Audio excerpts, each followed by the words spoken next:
ako'y nananahimik sa aming bahay na may biglang tumawag. Rapel, pakidala nga ng mahiwagang pitchel. Ay walang iba kundi ang lola kong si Madam. Agad ko na ang dinala yung pitchel dahil nga it's shambod time na naman. Kitang-kita niya naman ang ganda ng kanilang bagong pwestuhan. Wow naman!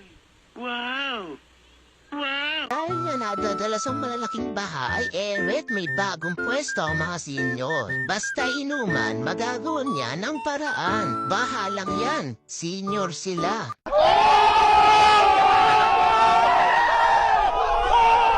Pumanik na nga ako para damahin yung kanilang pwesto. Ay napakagandang pumwesto rin kahit yata magkape ay napakasarap. Paano pa kaya pag gin ang iinumin ay talaga namang nakaka-relax? Dumating na nga ang lola kong si Madam. Umalis niya lang siya para tawagin si Lola Kita, paso siya ay nabigo. Hindi raw pwede si Lola Kita at naglalaba yata. Eringet pumanik na para pumwesto. Ayan, at may sabitan pa ng payong. Ayan nga pala yung kalye namin. Dito sila nagtayo ng bagong pwestuhan sa gitna ng kalye. Wala pa nga lang itong bubong kaya ang problema nila ngayon ay ang ulan. Ay sana nga ay wag umulan nang hindi maabala ang mga senyor. Habang binibidyo ko nga sila ay may napansin akong isang senyor. Ay mamumulutan na nga lang ay nagtatago pa rito sa gilid ng lamesa. Ay madam, bakit ka pa nagtatago? Ay wala namang masamang mamulutan.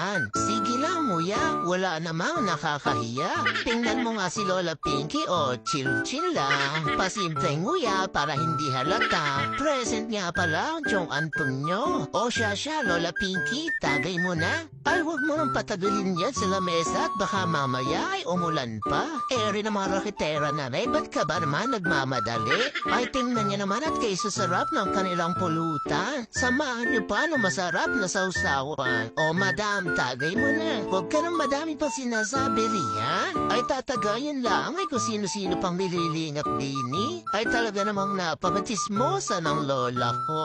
Sisilip na naman. Sino bang sinisilip mo? Ay salamat, tinagay mo na rin. Ayan na naman ang maasim mong mukha. Ay talaga namang namis ko ya. Teka, sino ba kasing sinisilip mo? Ako naman ay naiintriga. Ay teka nga't atin silipin kung sino yung sinisilip ni Madam kanina pa. Ayan niya, tumatras pa.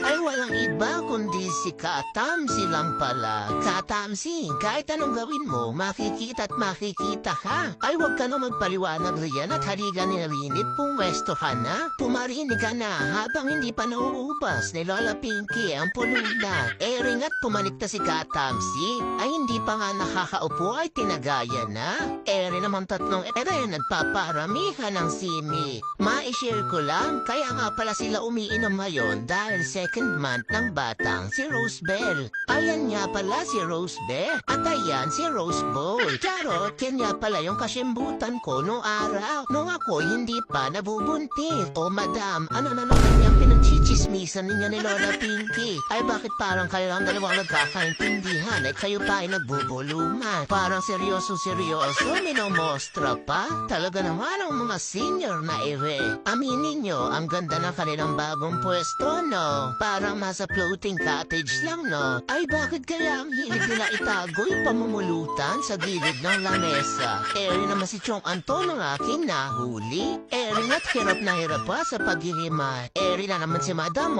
sige lamol. Hanggat may pulutan, walang aaya. Mamaya nga pag wala na pulutan niya, si Madam ay hindi niya na makikita riyan. Pulutan lang naman ang habol niya ay mahina namang uminom yan. Number 1 pa yan sa pagtakas. Tingnan mo naman tuwang-tuwa. Ayan na't naiiyak pa sa kakatawa. Tingnan nyo, tatagay na lang yan. May dudungawin na naman sa kalye. Ay sino ba naman kasi ang pinagsisisilip mo? Ay mag-iba ka na nga ng pwesto at wala ka nang ginawa dyan kundi sumili. Tingnan mo, may pinapara pa. Ay talaga namang manghingi pa ng mango shake. Hindi pa nga na siya sa syembot at pulutan. Talaga namang napakasiba. Ay lumipat naman niya ako dito sa kabilang side. Ay puro na kasi madamang nakikita ko. Di nga ba nakainuman niya yung nanay ko, yung best friend niya si Kaitel at ang tita ko si Tita Jane. Nadadalas niya pakikipag-inuman nila sa mga senyor dahil daw ang syembot ay nakakabata. Tingnan niya naman mga makatawa ay waga. Hi Rosebell, happy second man. Ang mga lola mong senyor umiinom na naman. Siya dyan na nga muna kayo at ako muna ngayon ay uuwi na. Sinilip ko nga din muna saglit ko ano pa ang itsura ng kanilang pwestuhan. Ayan nga't mukhang may uminom dyan at nakaayos pa ang mga upuan. Maya-maya nga lang ay bumalik agad ako. Sinamantala ko nga ang pagbabantay ng tatay ko sa aking anak para nga mai-update ko kayo sa ating mga lola dahil ayoko na namimiss nyo sila. Talaga namang ako'y tuwang-tuwa sa bago nilang pwesto. Sana nga ay malagyan agad ng bubong dahil nag-uulan na kasi. Salamat nga pala sa pagtutulungan ng mga kalalakihan dito sa kalye para mabuo ang kanilang kubo. Ay Hinebra, baka naman, isang box lang ng gin dyan. Samahan niyo na rin ang Nesty. Ay sige nguya, ako na may natatakam sa pagmumulutan ng mga ere. Ay para lang pala ba silang nagpo-food trip eh. Ay di naman sa isang ere, ako na may hirap na hirap. Ay kanina mo ba hinuhuli yung mga sagot dyan na hindi naman makuha. Ay nay, tigil-tigilan mo na kaya yan at baka ikaw ay kabagin pa. Puro hangin na nga lang yan nasisip-sip mo, isang sagot na lang ay ayaw mo pang patawarin. Ay naku, ang mga senior nga naman. O siya, dyan na nga muna kayo. Meron nga pala itong karugtong. May mga mangyayaring hindi inaasahan. Kung gusto nyo mapanood, comment for part 2. Bye-bye!